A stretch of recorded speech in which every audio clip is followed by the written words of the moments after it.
ایک سانولی لڑکی اور وہ مرد جس کی جیب خالی ہو، دونوں ہی بہتر جانتے ہیں کہ اس معاشرے میں جینا کتنا مشکل ہے۔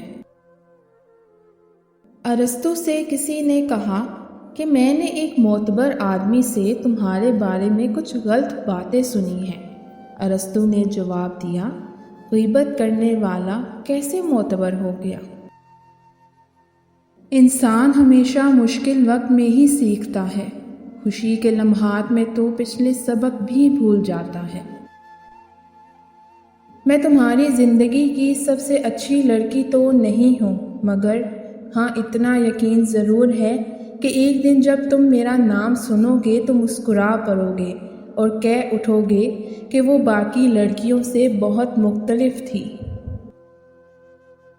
رب کائنات اگر کسی شخص، چیز یا منزل کو آپ سے دور کر دے تو ضد نہیں کرنی چاہیے، بلکہ اس کو اپنے رب کی مصلحت سمجھ کر چھوڑ دینا چاہیے۔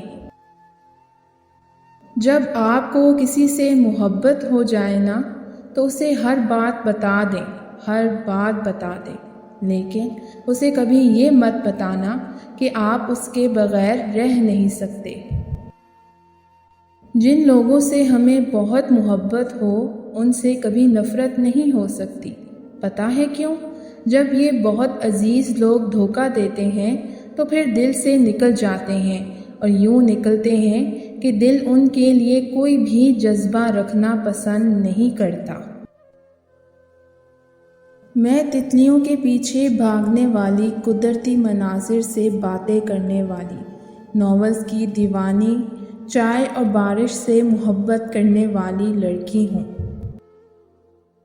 دوسروں کا احساس کرنے سے انسان کا اپنا وقار بڑھ جاتا ہے۔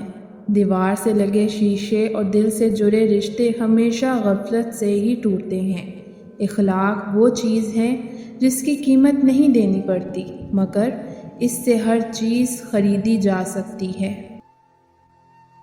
انسان رو دیتا ہے جب اسے یاد آتا ہے کہ وہ استعمال ہوا، وہ بھی کہاں؟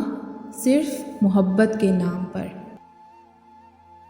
جب عورت مرد کو نظر انداز کرتی ہے تو مرد مچھلی کی طرح تڑپ کر پیچھے آتا ہے۔